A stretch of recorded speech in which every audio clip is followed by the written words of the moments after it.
قال اللہ تبارک و تعالی فی کلام المجید والفرقان الحمید ثانی اثنین اذ ہما فی الغار اذ یقول لصاحبہ لا تحزن ان اللہ معنا صدق اللہ العظیم و صدق رسولہ النبی الکریم الامین ونحن علی ذلک لمن الشاہدین والشاکرین والحمد للہ رب العالمین مولایا صلی وسلم دائما ابدا علی حبیبک خیر خلق کلہم۔ محبت سے درود و سلام پڑھیے تاکہ برکت ہو جائے۔ الصلاۃ والسلام علیک یا سیدی یا رسول اللہ وعلی آلک واصحابک یا سیدی یا حبیب اللہ۔ الصلاۃ والسلام علیک یا سیدی یا رسول اللہ وعلی آلک واصحابک یا سیدی یا رحمت للعالمین۔ بندہ پروردگارم امت احمد نبی دوست دار چار یارم تابع اولاد علی مذہب حنفیہ دارم ملت حضرت خلیل خاک پائے غوث اعظم زیر سایہ ہر ولی صدیق عکس حسن کمال محمد است فاروق ذل جاہ و جلال محمد است عثمان ضیائے شمع جمال محمد است حیدر بہار باغ خصال محمد است جس سہانی گھڑی چمکا طیبہ کا چاند اس دل افروز ساتھ پہ لاکھوں سلام۔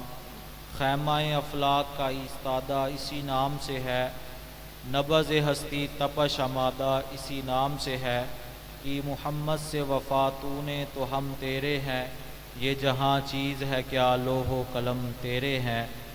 بیاں ہو کس زباں سے مرتبہ صدیق اکبر کا ہے یار غار محبوب خدا صدیق اکبر۔ گدا صدیق اکبر کا خدا سے فضل پاتا ہے خدا کے فضل سے میں ہوں گدا صدیق اکبر کا۔ حمد و صلاۃ و نعت کے بعد نہایت ہی واجب الاحترام حاضرین و سامعین کرام، بالخصوص پیر طریقت رہبر شریعت صوفی باصفا یادگار اسلاف حضرت علامہ مولانا محمد اشرف القادری دامت برکاتکم العالیہ، اور نہایت ہی واجب الاحترام حاضرین و سامعین کرام، الحمدللہ ہمارا یہ درس قرآن و حدیث ہر انگریزی مہینے کی پہلی اتوار کو ہوتا ہے اور آج بھی حسب معمول ہو رہا ہے۔ اللہ تعالیٰ سے دعا ہے کہ اللہ تعالیٰ ہمارے اس درس میں اپنی رحمت برکت نازل فرمائے اور ہمارے لیے اس کو ذریعہ بخشش و نجات بنائے۔ آج کا جو موضوع ہے وہ خلیفۃ بلا فصل حضرت امیر المومنین ابو بکر صدیق رضی اللہ تعالی عنہ کے حوالے سے ہے۔ قرآن مجید فرقان حمید کے جو کلمات طیبات تلاوت کرنے کا شرف حاصل کیا، اس میں اللہ تعالیٰ نے ارشاد فرمایا ثانی اثنین اذ ہما فی الغار، دو میں سے دوسرا جب دونوں غار میں تھے، اذ یقول لصاحبہ، جب وہ اپنے صاحب سے کہہ رہے تھے لا تحزن ان اللہ معنا، غم نہ کر اللہ ہمارے ساتھ ہے۔ یہ آیت کا جو ہے وہ گفتگو کے صدیق اکبر اور آقا علیہ الصلوۃ والسلام کے درمیان غار ثور کے اندر ہوئی تھی، تو اس کو رب تعالیٰ نے قرآن کی آیت بنا کر نازل کر دیا۔ میرے آقا علیہ الصلوۃ والسلام کی عمر مبارک جب 40 سال ہوئی تو آپ نے اعلان نبوت اللہ کے حکم سے فرمانا چاہا، تو آقا علیہ الصلوۃ والسلام نے رب کی توحید کی دعوت دینے سے پہلے اپنی ذات کو پیش کیا۔ آقا علیہ الصلوۃ والسلام نے عرب کے لوگوں کو بلایا اور بلا کر فرمایا انا لبثت فیکم 40 سنہ، میں تم میں 40 سال رہا ہوں، کیف انا، تم نے مجھے کیسا پایا؟ تو ان سارے کافروں کی زبان پر یہی بات تھی کہ انت صادق و امین، آپ سچے بھی ہیں امانت دار بھی ہیں۔ اللہ اکبر. یہ بڑی بات ہوتی ہے کہ اپنی ذات پیش کرنا. 40 سال کا عرصہ آقا علیہ الصلوۃ والسلام ان میں رہے اور یہ بات کہنا بتاؤ میں تم میں رہا ہوں کیسا تم نے پایا. تو انسان کا بچپن بھی وہاں گزرا ہوتا ہے, لڑکپن بھی وہاں گزرا ہوتا ہے, جوانی بھی گزری ہوتی ہے اور لوگ کہہ دیتے ہیں ہمیں پتہ ہے فلاں موقع پر تیرا یہ کردار تھا, فلاں موقع پر تیرا یہ کردار ہے. لیکن آقا علیہ الصلوۃ والسلام نے رب کی توحید پیش کرنے سے پہلے اپنی ذات کو پیش کیا. جب سب نے کہہ دیا کہ آپ سچے بھی ہیں, امانت دار بھی ہیں, اب آقا علیہ الصلوۃ والسلام نے ان عرب کے لوگوں کو کہا کہ لا الہ الا اللہ کہہ دو, تم کامیاب ہو جاؤ گے. کہ تمہارے بت حبل لات منات یہ سارے جھوٹے ہیں, سچی رب تعالیٰ کی ذات ہے. اب جو ہے وہ کافروں کی آنکھوں میں خون اتر آیا کہ ہمارے بتوں کو جھٹلا دیا گیا, ہمارے بتوں کی تذلیل کر دی گئی. اب وہ جو کہہ رہے تھے کہ آپ امانت دار بھی ہیں, سچے بھی ہیں, ان سارے کافروں کی زبانوں پر آ گیا انتا کذبتا کہ آپ معاذ اللہ جھوٹے ہیں, آپ جھوٹے ہیں, آپ جھوٹے ہیں. ان کذبتا کی آوازوں کے اندر ایک آواز ایسی اٹھی جو کہہ رہی تھی انتا صدقتا صدقتا صدقتا یا رسول اللہ, آپ سچے ہیں, آپ سچے ہیں. اور اس آواز کو رب تعالیٰ نے سارے کافروں کی آواز پر غالب کر دیا. اور وہ آواز جناب سیدنا صدیق اکبر رضی اللہ تعالیٰ, وہ آواز کو رب تعالیٰ نے ان سارے کافروں کی آواز پر غالب کر دیا. لوگ جو ہے وہ دیکھ رہے تھے کہ یہ کون سی آواز ہے جو تنے تنہا اکیلے کی آواز ہم پر غالب آ رہی ہے. وہ آواز جناب سیدنا صدیق اکبر کی آواز ہے. سب سے پہلے ایمان لانے والے ابو بکر صدیق ہیں, اور عورتوں میں سب سے پہلے ایمان لانے والی خاتون کا نام خدیجہ الکبریٰ ہے, اور جو ہے وہ بچوں میں سب سے پہلے ایمان لانے والے کا نام مولا علی ہے, اور غلاموں میں سب سے پہلے ایمان لانے والے کا نام زید بن حارثہ ہے. نعرہ تکبیر, نعرہ رسالت, نعرہ تحقیق, نعرہ حیدری, ہر صحابی نبی جنتی جنتی, ہر صحابی نبی جنتی جنتی, ہر صحابی نبی جنتی جنتی. اگر حدیث سمجھ نہ آئے تو حدیث کو غلط نہ کو, کسی عالم دین سے سیکھ لو. یہ ایک باقاعدہ ایک فن ہے تطبیق حدیث کا. اگر دو حدیث آپس میں معارض آ جائیں تو حدیث کا انکار نہیں کیا جائے گا, بلکہ ان کے اندر تطبیق دیکھی جائے گی کہ تطبیق کیا ہو سکتی تھی. کیسی پیاری تطبیق امام اعظم ابو حنیفہ رحمۃ اللہ علیہ نے کی. فرمایا چاروں حدیث صحیح ہیں, اور آپ نے تطبیق کر کے بتا دیا مردوں میں ابو بکر ایمان لانے والے, عورتوں میں خدیجہ الکبریٰ ایمان لانے والی, بچوں میں مولا علی ایمان لانے والے, اور غلاموں میں زید بن حارثہ ایمان لانے والے. تو حدیثیں جو ہے وہ اس کا انکار نہیں کیا جا سکتا. حضرت ابو بکر صدیق رضی اللہ تعالیٰ عنہ کو یہ صدیق کا لقب کیسے ملا؟ میرے آقا علیہ الصلوۃ والسلام جب معراج سے واپس آئے تو حضور علیہ الصلوۃ والسلام نے جبرائیل سے فرمایا جبرائیل ذرا یہ بتاؤ کہ میرے اس واقعے معراج کی, سفر معراج کی تصدیق کون کرے گا؟ تو جبرائیل امی عرض کرتے ہیں یا رسول اللہ کوئی مانے یا نہ مانے آپ کا یادگار ابو بکر صدیق ضرور مانے گا. صبح ہوئی تو سب سے پہلے ابو جہل سے ملاقات ہو گئی. ابو جہل کہنے لگا کوئی نئی بات. تو حضور علیہ الصلوۃ والسلام نے جو ہے وہ فرمایا کہ میں راتوں رات جو ہے وہ حرم کعبہ سے نکلا اور جو ہے وہ مسجد اقصیٰ پہنچا. مسجد اقصیٰ سے میں سدرہ کے مقام تک پہنچا اور پھر وہاں سے لامکہ کے تک جو ہے وہ ہو کر آ گیا. ابو جہل کہنے لگا کہ ہم تو اگر مسجد اقصیٰ جائیں تو ہمیں تو کئی ہفتے کئی مہینے لگتے ہیں اور پھر ہو کر آتے ہیں, اور یہ اتنا لمبا چوڑا سفر راتوں رات کیسے ممکن ہے؟ اب وہ کہنے لگا میرے پاس اب ایک ایسی بات آ گئی ہے کہ میں مسلمانوں کو نبی کریم صلی اللہ علیہ وسلم سے متنفر کروں گا, دور کروں گا. چنانچہ اب اس کے بعد یہ بات اس کو جو ہے وہ صبر نہیں دلا رہی کہ میں کیا کروں. سوچتا ہے کہ میں پہلے سب سے ابو بکر صدیق کے پاس جاتا ہوں. ابو بکر صدیق رضی اللہ عنہ کے دروازے پر دستک دی گئی. حضرت ابو بکر صدیق نے دیکھا, ابو جہل پوچھا کیا بات ہے؟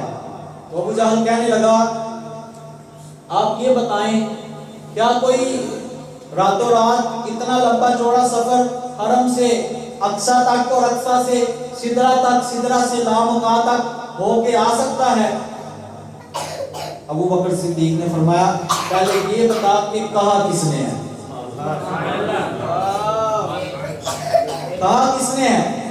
تو ابو جہل کہنے لگا صاحب حکم تمہارے آقا نے کہا ہے۔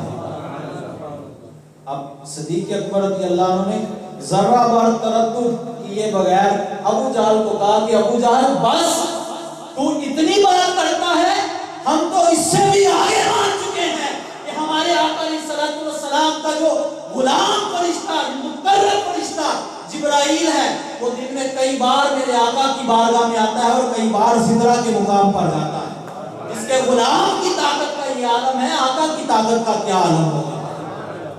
یہاں سے یہ مسئلہ بھی پتہ چل گیا کہ اگر جو ہے وہ راوی ضعیف ہی کیوں نہ ہو، ابو جہل سب سے جھوٹا بندہ ہے، ابو جہل سب سے جھوٹا بندہ ہے اور سب سے سچے بندے کے دروازے پہ کھڑا ہے، اور ابو بکر صدیق رضی اللہ عنہ نے راوی نہیں دیکھا کہ کیسا ہے یہ، ابو جہل کافر تھا تو پتہ چلا رسول پاک صلی اللہ علیہ وسلم کے فضائل میں اگر راوی ضعیف بھی ہو تو وہ بھی حدیث قابل قبول ہوتی ہے۔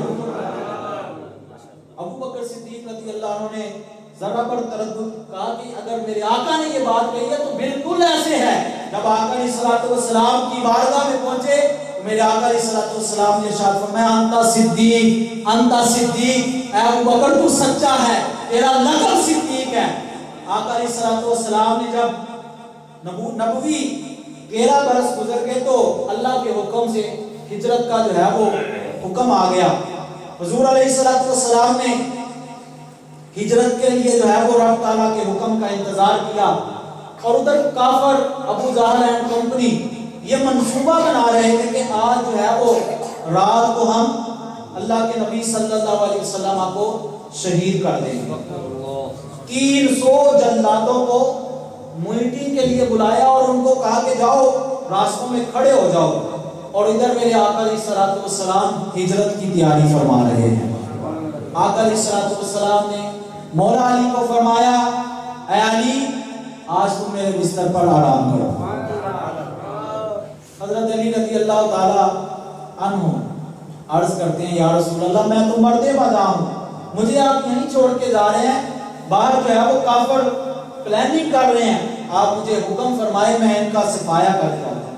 آپ نے فرمایا علی نہیں، تمہیں میرے بستر پر سونا ہے، ان کافروں کی امانتیں میرے پاس ہیں، لہذا تمہیں صبح ان کی امانتیں واپس کر کے مدینہ طیبہ آنا ہے۔ حضرت علی رضی اللہ تعالیٰ عنہ کے لیے وہ بستر ظاہری طور پر تو قتل گاہ تھا، لیکن مولا علی کہتے ہیں کہ وہ بستر میرے لیے فرش گل بن گیا۔ فرش گل پھولوں کا بستر، حقیقت میں وہ قتل گاہ تھا، لیکن مولا علی کہتے ہیں کہ وہ بستر میرے لیے فرش گل بن گیا، اور ایسی نیند مجھے دوبارہ کبھی آئی ہی نہیں جیسی نیند مجھے ہجرت کی رات رسول اللہ کے بستر پر آئی۔ آقا علیہ السلام جب جو ہے وہ یہ بات طے ہو گئی، ادھر کافر سارے جو ہے وہ مورچوں پر راستوں پر کھڑے ہو گئے، 300 جلاد 300 قاتل کھڑے ہیں۔ اب آقا علیہ السلام نے جب وہ کھڑے ہو گئے، آقا علیہ السلام نے دروازہ کھول دیا۔ کوئی اور ہوتا ہے نا دنیا دار تو وہ ڈر جاتا ہے، کسی کو پتہ چل جائے بات تجھے مارنے کے لیے آئے تو وہ دروازہ بند کر لے گا اور جو ہے وہ تالا لگا لے گا، باہر نہیں نکلے گا، لیکن یہ محبوب خدا ہے جو صرف رب سے ڈرتے ہیں۔ آقا علیہ السلام نے دروازہ کھولا، رب تعالیٰ نے کافروں پر ایسی ہوا چلائی کہ وہ سارے کافر جو آقا علیہ السلام کو قتل کرنے کے ارادے سے آئے تھے، ان سارے کافروں نے تلواروں کو زمین پر رکھا اور ان کے دستوں پر اپنا سر رکھ کر گویا رسول اللہ کا استقبال کر رہے تھے۔ رب تعالیٰ نے کہا کہ تم آؤ تو صحیح، تم سے استقبال نہ کروایا تو پھر بات کیا ہے؟ آقا علیہ السلام ان کافروں سے ہوتے ہوتے سیدھا ابو بکر صدیق کے گھر میں۔ کتنے خوش قسمت ہیں ابو بکر صدیق، قیامت تک کے لیے لوگ رسول پاک صلی اللہ علیہ وسلم کے در پر حاضر ہوتے ہیں اور ہوتے رہیں گے، لیکن ابو بکر صدیق وہ ہیں جن کے گھر پر میرے آقا خود چل کر گئے ہیں۔ دروازے پر دستک دی ابو بکر صدیق نے فوراً دروازہ کھولا، جیسے جو ہے وہ پہلے سے کوئی دروازے پر ہاتھ رکھ کے کھڑا ہے۔ آقا علیہ الصلوۃ والسلام کے لیے پہلے سے جو ہے وہ سواری کا انتظام ابو بکر صدیق رضی اللہ تعالیٰ عنہ نے 2 سواریوں کا انتظام کیا ہوا، ایک اپنے لیے اور ایک آقا علیہ الصلوۃ والسلام کے لیے۔ حضور علیہ الصلوۃ والسلام جو ہے یہ سفر کا آغاز فرماتے ہیں، ادھر کافروں کو پتہ چل جاتا ہے کہ بستر پر رسول پاک صلی اللہ تعالیٰ علیہ وسلم نہیں ہے، مولا علی ہیں، لہذا وہ اعلان کر دیتے ہیں کہ جہاں کہیں بھی اللہ کے نبی صلی اللہ علیہ وسلم ملیں انہیں شہید کر دیا جائے، ہم اس کو انعام دیں گے، ایک جو ہے وہ خون بہا کا انعام دیں گے، یعنی 100 اونٹ اسے دیں گے جو یہ رسول پاک صلی اللہ علیہ وسلم کو پکڑے یا شہید کر دیں گے۔ اللہ اکبر۔ ایک جو ہے وہ کافر وہاں نکلا، ابو بکر صدیق رضی اللہ تعالی عنہ کے پاس آ کر پوچھتا ہے کہ یہ کون ہے؟ صدیق اکبر پر بہت بڑا امتحان آ گیا۔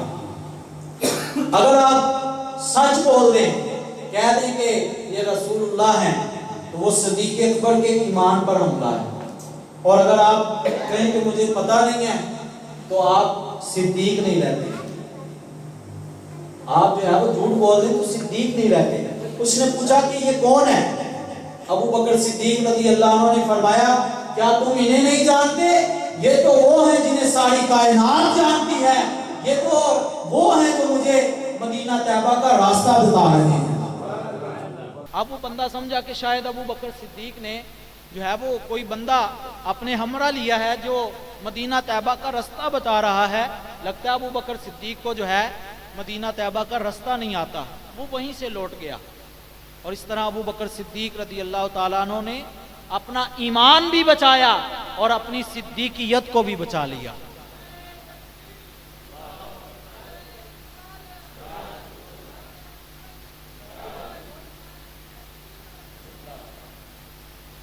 اب یہ مقام آ گیا کہ آگے جو ہے وہ غار ثور کے لیے جانا تھا، وہاں پر سواریاں نہیں جا سکتی۔ ابو بکر صدیق رضی اللہ تعالیٰ عنہ نے سواریاں وہیں چھوڑی اور آقا علیہ الصلوۃ والسلام سے عرض کیا یا رسول اللہ آپ میرے کندھوں پر سوار ہو جائیں۔ یہاں پر ایک میں نقطہ عرض کروں گا کہ جب فتح مکہ ہو گیا اور وہاں بت جو پڑے ہوئے تھے تو حضرت علی رضی اللہ تعالی عنہ کو آقا علیہ الصلوۃ والسلام نے فرمایا کہ علی تم اپنا کندھا نیچے کرو، میں تمہارے کندھے پر سوار ہو کر جو ہے ان بتوں کو نیچے گراتا ہوں۔ ابھی ایک قدم رکھا تھا تو مولا علی نے عرض کیا یا رسول اللہ مجھ سے نبوت کا بوجھ نہیں اٹھایا جا سکتا۔ اللہ اکبر۔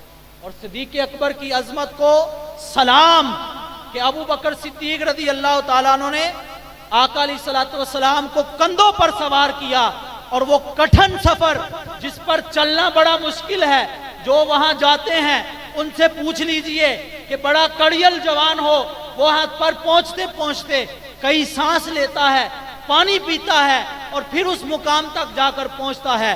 آج سے 1400 سال پہلے صدیق اکبر رضی اللہ تعالیٰ عنہ نے وہ کٹھن سفر بغیر جو ہے وہ راستہ بنے جو ہے وہ ایسے طے کیا کہ جیسے آپ کا قدم اٹھتا تھا جبرائیل امی اپنا پر آگے کر دیتا تھا۔ اب وہاں پر جب پہنچے غار کے پاس تو آقا علیہ الصلوۃ والسلام سے عرض کرتے ہیں یا رسول اللہ صلی اللہ تعالی علیہ وسلم آپ یہاں ٹھہر جائیں، میں غار کے اندر سے صفائی کرتا ہوں۔ اب وہ غار ایسے تھی جیسے موت کے منہ میں جانا، کیونکہ اندر بڑے خطرناک بچھو تھے، زہریلے سانپ تھے جو انسان کو ڈس دے اور انسان وہیں مر جائے۔ ابو بکر صدیق رضی اللہ تعالیٰ عنہ اس غار کے اندر تشریف لے جاتے ہیں، غار کی اچھی طرح صفائی کرتے ہیں اور جو ہے وہ جتنے سوراخ ہوتے ہیں ان سارے سوراخوں کو اپنی چادر کے ٹکڑے کر کر کے بند کر دیتے ہیں، اور آقا علیہ الصلوۃ والسلام سے عرض کرتے ہیں یا رسول اللہ آ جائیے غار صاف ہے۔ اور ایک سوراخ ایسا تھا جہاں پر جو ہے وہ کپڑا نہ بچا تو آپ نے اپنی ایڑی رکھ دی۔ یہاں پر ایک اور نقطہ دوں، دل کے اندر اگر بغض صدیق اکبر ہے تو کبھی بھی اس دل میں آقا علیہ الصلوۃ والسلام نہیں تشریف لا سکتے۔ ابو بکر صدیق رضی اللہ تعالیٰ عنہ کو جو اپنے دل میں جگہ دے گا، ابو بکر صدیق اس دل کی صفائی کر دیں گے، اور جب اس دل کی صفائی ہو جائے گی تو آقا علیہ الصلوۃ والسلام سے عرض بھی کر دیں گے، یا رسول اللہ آ جائیے، یا رسول اللہ آ جائیے۔ جس طرح اس غار کی صفائی صدیق اکبر نے کی تھی، تو آقا علیہ الصلوۃ والسلام غار میں جلوہ گر ہوئے، اور اگر کسی دل کے اندر جو ہے وہ کسی قسم کی کدورت ہے، وہ صدیق اکبر کی محبت اپنے دل میں پیدا کرے، صدیق اکبر کی محبت دل کی کدورتوں کو ختم کر دے گی، اور جب کدورتیں ختم ہو جائیں، دل آئینہ بن جائے، تب میرے آقا علیہ الصلوۃ والسلام بھی دل میں چکر لگا دیں گے۔ اب صدیق اکبر رضی اللہ عنہ نے ایڑی رکھی اور آقا علیہ الصلوۃ والسلام جلوہ گر ہوئے۔ حضور علیہ الصلوۃ والسلام اپنا سر انور ابو بکر صدیق رضی اللہ تعالیٰ عنہ کے زانوں پر رکھ کر آرام فرما رہے ہیں، اور جو ہے وہ صدیق اکبر نے وہ ایڑی رکھی ہوئی، اور وہاں پر ایک سانپ تھا، اژدہا سانپ تھا، اور اس سانپ نے سنا تھا کہ یہاں پر آخری الزمان نبی آ کر تشریف فرما ہوں گے۔ دو ٹانگوں والا انسان اگر نبی کی قدر نہیں جانتا تو نہ جانے آقا علیہ الصلوۃ والسلام کو تو سانپ بھی جانتے ہیں، اور وہ وہاں آ کر تب سے رکا ہوا تھا کہ کبھی تو آقا علیہ الصلوۃ والسلام آئیں گے، میں بھی آقا علیہ الصلوۃ والسلام کا دیدار کر لوں گا۔ اب وہ دیدار کے لیے بیٹھا تھا، آگے جو ہے وہ صدیق اکبر کی ایڑی۔ اب وہ سانپ نے جب ڈسا، اسے راستہ نہ ملا، اس نے ڈسا، اور صدیق اکبر رضی اللہ تعالیٰ عنہ نے ذرا سی بھی جنبش نہیں کی، حرکت نہیں کی۔ اگر جو ہے وہ کڑیل جوان ہو، کتنا جوان ہو، اور اس کے ہاتھ پر جو ہے وہ چھری کا جو ہے وہ ہلکا سا کٹ لگ جائے تو وہ ایک دم ایسے کرتا ہے، سارا جسم اس کا ہل جاتا ہے۔ لیکن ابو بکر صدیق رضی اللہ عنہ کو جب سانپ نے ڈسا تو صدیق اکبر رضی اللہ تعالیٰ عنہ حرکت نہیں کی، کہیں آقا علیہ الصلوۃ والسلام کے آرام میں خلل نہ پیدا ہو جائے۔ اتنا ادب ابو بکر صدیق رضی اللہ تعالیٰ عنہ نے حرکت نہیں پیدا کی، حتیٰ کہ آپ کے آنسو بہہ گئے، اور میرے آقا علیہ الصلوۃ والسلام نے آپ کے آنسوؤں سے معلوم کر لیا کہ جو ہے وہ ابو بکر صدیق کو جو ہے وہ کوئی تکلیف ہو گئی ہے۔ ابو بکر صدیق سے فرمایا، ابو بکر صدیق کیا ہوا؟ تو عرض کرتے ہیں، یا رسول اللہ پتہ نہیں کوئی چیز جو ہے وہ ڈس گئی ہے یا کاٹ گئی ہے۔ آقا علیہ الصلوۃ والسلام نے فرمایا ادھر کرو اپنا پاؤں، اور آقا علیہ الصلوۃ والسلام نے اپنا لعاب دہن لگایا، صدیق اکبر کا درد اسی وقت ختم ہو گیا۔ اور وہ جو غار کے اندر سانپ تھا، اس نے آقا علیہ الصلوۃ والسلام کا دیدار کیا، اور جھوم جھوم کر اس نے الصلاۃ والسلام علیک یا رسول اللہ وعلی علیک و صحابک یا سیدی یا حبیب اللہ درود و سلام پڑھا۔ اور ان 3 دنوں میں حضرت اسماء رضی اللہ تعالی عنہا جو ہے وہ کھانا لے کر، پانی لے کر آقا علیہ الصلوۃ والسلام کے پاس آتی رہی۔ حضرت اسماء دوشیزہ تھی، 9 عمر آپ کی جو ہے وہ زندگی تھی، اور جو ہے وہ اس کٹھن سفر پر آپ گزر کر آقا علیہ الصلوۃ والسلام کے لیے کھانا اور پانی لے کر جاتی۔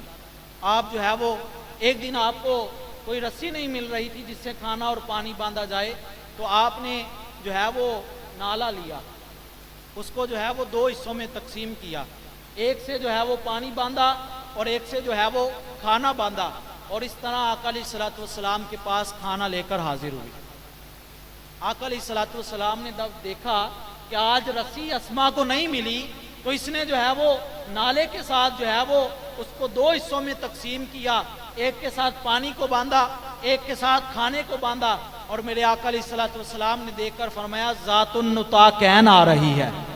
اور ذات النطاقین وہ ہے جو 2 کمر بند والی ہے، یعنی 2 کمر بند، ایک کمر بند کو آپ نے 2 کمر بند کر دیا، آدھا حصہ کر دیا۔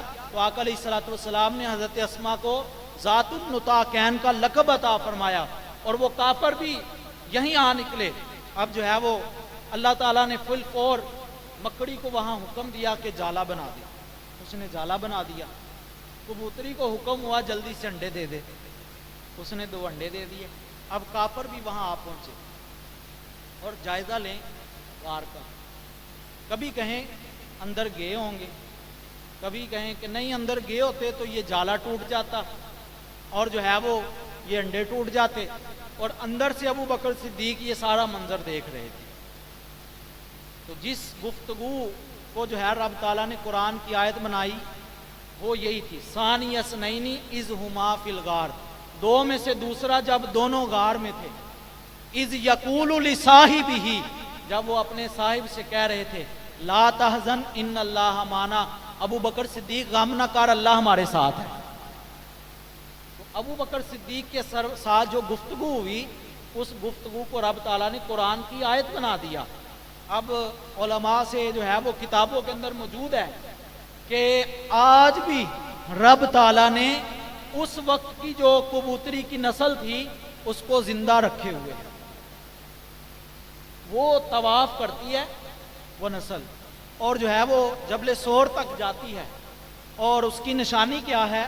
علماء نے اس کی نشانی بھی بیان فرمائی، فرماتے ہیں کہ اس کو اگر کوئی شکاری پکڑ لے اور اس کو ذبح کر ڈالے اور پھر جو ہے اس کو آگ پر رکھ دے تو اس کے گوشت پر آگ اثر نہیں کرتی۔ جس کبوتری کی نسل کی اللہ تعالیٰ حفاظت فرما رہا ہے، اور اگر کوئی انسان آقا علیہ الصلوۃ والسلام کی ناموس پر پہرا دے، ختم نبوت پر پہرا دے، رب تعالیٰ اس کی نسل کی کیسی حفاظت فرمائے گا۔ اور کائنات میں سب سے اول مرد ختم نبوت کا جو ہے وہ ابو بکر صدیق ہے۔ آقا علیہ الصلوۃ والسلام وہاں سے نکلے اور پھر آگے یہ سفر پہنچتا ہے، اور جو ہے وہ مدینہ طیبہ آقا علیہ الصلوۃ والسلام پہنچتے ہیں۔ اب مدینہ کے لوگ روزانہ جو ہے وہ استقبال کے لیے آتے، تو روزانہ لوٹ کر چلے جاتے کہ آج آقا علیہ الصلوۃ والسلام تشریف نہیں لائے۔ جب آقا علیہ الصلوۃ والسلام کی آمد ہوئی اس وقت سورج ڈوب چکا تھا، اندھیرا چھا گیا تھا۔ آقا علیہ الصلوۃ والسلام کی جب آمد ہوئی تو وہی یثرب والے، یثرب کا مطلب ہوتا ہے بیماریوں والی جگہ، آقا علیہ الصلوۃ والسلام کا قدم لگا، رب تعالیٰ نے مدینہ طیبہ بنا دیا۔ اندھیرا چھا گیا تھا، آقا علیہ الصلوۃ والسلام کی آمد ہوئی تو وہ یثرب کے لوگ کہتے ہیں طلع البدر علینا، ہم پر تو 14ویں کا چاند آ گیا ہے، یعنی دن چڑھ گیا ہے، روشنی ہی روشنی ہو گئی، اجالا ہی اجالا ہو گیا، ہر طرف جگمگ جگمگ ہو گئی۔ طلع البدر علینا من ثنیۃ الوداع، جو وداع کی گھاٹیوں سے جو ہے وہ ظاہر ہوئے ہیں، اور جو ہے وہ طلع البدر علینا من ثنیۃ الوداع وجب شکر علینا، جب کسی کو اللہ کا رسول مل جائے تو اس پر شکر کرنا لازم ہو جاتا ہے۔ وجب شکر علینا، ہم پر شکر کرنا لازم ہو گیا۔ ما دعا للہ داعی، جو اللہ کے حکم سے لوگوں کو اللہ کی طرف بلاتے ہیں۔ یہ آقا علیہ الصلوۃ والسلام کا مختصر سا سفر ہجرت آپ کے سامنے میں نے رکھا۔ اس کے علاوہ ابو بکر صدیق رضی اللہ تعالیٰ عنہ کی بے شمار جو ہے وہ شان ہے، جس کو جو ہے اگر بندہ بیان کرنا شروع کرے تو بیان نہیں کر سکتا۔ ابو بکر صدیق رضی اللہ تعالیٰ عنہ وہ ہیں جن کو آقا علیہ الصلوۃ والسلام نے دنیا کے اندر جنتی ہونے کی خوشخبری سنائی ہے۔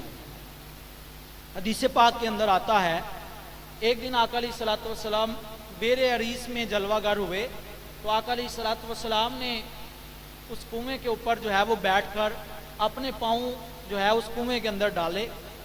تو ایک صحابی رسول کہتے ہیں میں نے ارادہ کیا کہ آج میں سارا دن اللہ کے نبی صلی اللہ تعالیٰ علیہ وآلہ وسلم کا چوکی دار بنوں گا، اور جو ہے وہ بیٹھ کے تھوڑی دیر ہوئی تو دروازے پر دستک ہوئی، تو میں نے پوچھا کہ ٹھہرو بھائی، ابھی میں آقا علیہ الصلوۃ والسلام سے پوچھتا ہوں پھر آنا۔ دروازے پر دستک ہوئی، پوچھا کون؟ تو آنے والے نے بتایا کہ میں ابو بکر صدیق ہوں۔ آقا علیہ الصلوۃ والسلام سے جا کر عرض کیا یا رسول اللہ ابو بکر صدیق آئے ہیں۔ آقا علیہ الصلوۃ والسلام نے فرمایا ابو بکر صدیق کو اندر آنے کی اجازت بھی دے دو اور جنتی ہونے کی خوشخبری بھی سنا دو۔ ابو بکر صدیق اندر آ گئے اور آقا علیہ الصلوۃ والسلام کے دائیں جانب بیٹھ گئے۔ اب وہ جو چوکی دار تھے وہ کہتے ہیں اگر فلاں بندہ آ جائے نا تو آج اس کی بھی قسمت چمک جائے۔ اس سے مراد ان کا اپنا بھائی تھا کہ اگر وہ آ جائے تو آج اسے بھی جنتی ہونے کی بشارت مل جائے۔ تھوڑی دیر گزری تو حضرت عمر رضی اللہ عنہ آ گئے، انہیں بھی کہا کہ ٹھہرو۔ آقا علیہ الصلوۃ والسلام سے عرض کیا یا رسول اللہ عمر آئے ہیں۔ آپ نے فرمایا کہ عمر کو بھی اندر آنے کی اجازت دے دو اور ساتھ جنتی ہونے کی خوشخبری بھی سنا دو۔ وہ بھی اندر آ گئے، وہ بائیں جانب بیٹھ گئے۔ پھر تھوڑی دیر گزری حضرت عثمان غنی بھی آ گئے، تو آپ نے جو ہے وہ آ کر عرض کیا یا رسول اللہ حضرت عثمان آئے۔ آپ نے فرمایا کہ ان کو اندر آنے کی اجازت بھی دو، خوشخبری بھی سناؤ، اور ایک مصیبت پر صبر کرنے کی تلقین بھی کرو۔ آپ بھی اندر آ گئے، جب آ کر دیکھا تو وہ کنویں کی جگہ بھر چکی تھی، اب جگہ نہیں تھی، آپ سامنے بیٹھے، تو دیکھنے والوں نے کہا کہ ہم نے تبھی اندازہ لگا لیا تھا کہ ان حضرات کی قبریں بھی ایسے ہی ہوں گی، ان کی قبریں بھی ایسی ہوں گی۔ اور میرے آقا علیہ الصلوۃ والسلام نے ارشاد فرمایا قیامت کے دن جب سب سے پہلے میری قبر جو ہے وہ کھلے گی تو میرے دائیں جانب ابو بکر ہوگا، بائیں جانب عمر ہوگا، اور ہم جو ہے وہ یوں جو ہے وہ آئیں گے قیامت کے دن، تو جن کا جو ہے وہ ساتھ آقا علیہ الصلوۃ والسلام کے ساتھ ہے، قبر کے اندر بھی اور حشر میں بھی۔ آقا علیہ الصلوۃ والسلام فرماتے ہیں دنیا کے اندر جتنے بھی لوگوں نے مجھ پر احسان کیا تھا سب کا بدلہ میں نے چکا دیا، لیکن ابو بکر صدیق کے احسانات مجھ پر اتنے ہیں کہ ان کا بدلہ قیامت والے دن رب تعالیٰ خود ادا فرمائے گا۔ رب تعالیٰ جب جلال میں ہوگا اور فرمائے گا آؤ ذرا حساب دو، لیکن کون حساب دے؟ آقا علیہ الصلوۃ والسلام ابو بکر صدیق کا ہاتھ پکڑ کر آگے کر دیں گے، یا اللہ اگر حساب لینا ہے تو سب سے پہلے میرے یار غار ابو بکر صدیق کا لے لے۔ رب تعالیٰ کا جلال جمال میں بدل جائے گا، اور ابو بکر صدیق وہ ہیں جنہوں نے تن من دن سب کچھ آقا علیہ الصلوۃ والسلام کی بارگاہ میں پیش کر دیا۔ آپ صلی اللہ تعالیٰ علیہ وآلہ وسلم نے ایک موقع پر صحابہ کو فرمایا کہ مال پیش کرو، حضرت عمر رضی اللہ تعالیٰ عنہ نے مال پیش کیا اور آدھا جو ہے وہ گھر رکھ دیا اور آدھا لے آئے۔ آقا علیہ الصلوۃ والسلام نے ارشاد فرمایا عمر کیا لے کر آئے اور کیا چھوڑ کے آئے ہو؟ تو عرض کرتے ہیں یا رسول اللہ میں نے اپنے گھر کا سارا سامان اکٹھا کیا اور آدھا گھر والوں کے لیے چھوڑا اور آدھا آپ کے لیے لے آیا ہوں۔ آپ نے فرمایا کہ بیٹھ جاؤ۔ حضرت عمر کہتے ہیں کہ میں یہ ارادہ کر رہا تھا کہ آج پہلا نمبر میرا ہی ہے، آج بازی میں لے گیا، آدھا سامان لے آیا ہوں، بڑی بات ہوتی ہے۔ ابھی تھوڑی دیر گزری کہ حضرت ابو بکر صدیق بھی تشریف لے آئے۔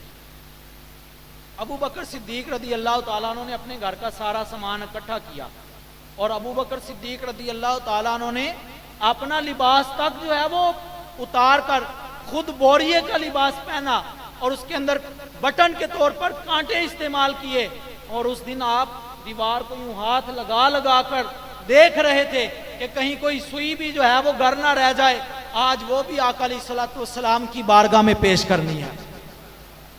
آپ نے وہ سارا کچھ لے کر آقا علیہ الصلوۃ والسلام کی بارگاہ میں آ گئے۔ آقا علیہ الصلوۃ والسلام نے ارشاد فرمایا ما بقیت یا ابا بکر، اے ابو بکر کیا لے کر آئے ہو اور کیا جو ہے وہ اپنے گھر والوں کے لیے چھوڑ کر آئے ہو؟ تو ابو بکر صدیق نے جو جواب دیا وہ آب زر سے لکھنے کے قابل ہے۔ آپ نے عرض کیا اب کئی تم اللہ و رسولہ، میں گھر والوں کے لیے اللہ اس کا رسول چھوڑ کے آیا ہوں۔ اب یہ گفتگو ہو رہی تھی کہ جبرائیل امی بھی آ گئے۔ آقا علیہ الصلوۃ والسلام نے فرمایا جبرائیل آج وہ تیرا نوری لباس جبہ کدھر گیا؟ آج وہ نوری تاج کدھر گیا؟ اللہ اکبر۔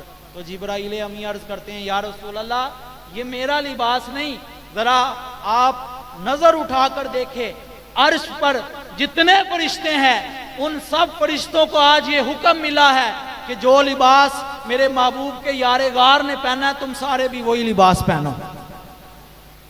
جس کا لباس رب تعالیٰ کو پسند آ جائے اور رب فرمائے فرشتوں آج وہی لباس پہنو جو ابو بکر صدیق نے پہنا ہے، تو پھر اس کے ایمان میں کوئی شک کرے تو اس کا اپنا ایمان کے اندر شک ہے۔